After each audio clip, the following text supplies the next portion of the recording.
So originally I was going to make a PowerPoint video of this or something along those lines because I know the first video was bland. You know, it had one picture and it looked like crap. But hey, you know what? It's the first time. Things are going to get better as they go. Today I was actually going to make, and I probably still will, I was going to make a video on how this channel is going to work and everything, but I wanted to get this out of the way first. And today there's only going to be one image on this video. This is the rating system for video games, ESRB. This is something that apparently people keep looking over. You know, you've got the media and parents getting all mad and angry about, well, my kid plays this game and, you know, he or she is acting out or this and that. And I'm just sitting here like, why does that kid have that game? Why did you buy that game for that kid? Or how did that kid get a hold of that game? If you're telling me that, you know, they're acting out things that they see in, say, Grand Theft Auto, and they're like 12 years old, that's not okay. That kid shouldn't even be playing that game. It has a rating for a reason. I'm not even sure what the rating is on Grand Theft Auto. I know I've got the game somewhere, but it's either M or A. And no 12-year-old should be playing that because if you look very closely, even starting at M, it says 17 plus. It's not rated teen, I know that for sure. It's definitely not rated for everyone. And it would be really silly if it was an early childhood game, but, you know, let's just not get into that.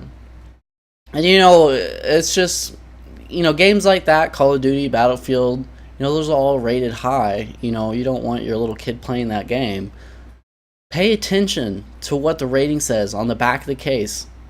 It's in the usually in the bottom right or bottom left somewhere, and it'll say whether or not that kid should be playing that game or if that kid is old enough to be playing that game. Plain and simple. And you look at this, you know, it's really easy to tell because what you're seeing on the screen is the exact same thing that you see on the case.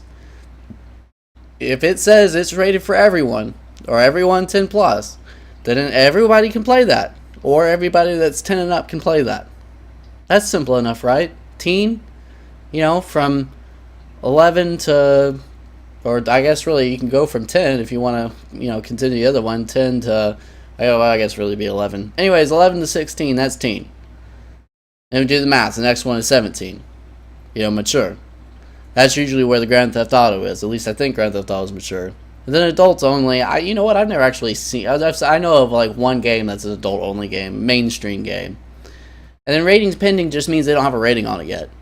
And that's usually because the game is new and it's not out yet. Usually they have a rating before the game comes out. In fact, I think they have to have a rating before the game comes out. Point is, pay attention to these ratings. Quit blaming the game industry for your unbelievable just not looking at these ratings. It's your fault. The parents, the family, the friends, whatever. If you're buying this game for somebody that is not the right age because you didn't read the warning label or you didn't just forgot about it or just didn't care, that's your fault. That's your responsibility. Not the gaming industry. The gaming industry is not going to come in and say, well, this kid, you know, wants this game, well, he can't have it. They're not going to do that. They're just selling their games. Right? If you're the one that buys it, it's your responsibility. Just plain and simple. If a little 10-year-old kid comes up and says, I want Grand Theft Auto, or I want Call of Duty, or I want this shooter game, or I want this horror bloody game, say no. Have the power to say no. Because when you buy that game, and you give them that game, it is your fault if they start acting out, or, you know, God forbid it be a horror game and they start getting freaked out and crying and have nightmares. Man, that would be terrible. I'm just saying, you know, if you know, it doesn't even matter in the rating system later on too. You know, you think of people who have mental issues as well. You know, if you don't think that they can handle that game, just because it has a rating that says mature 17, if they're 17 years old and they have mental issues, don't buy them that game. You know, I mean, I hate to say it, but I mean, let's be honest. If that's where that's where the media wants to take it, then in a sense they are right. That kid should not have that game. Plain and simple. It's just a rant, and I wanted to get it out of the way before I got everything else done. Thank you for listening, and leave your comments below. Tell me what you think about the rating system. Thank you.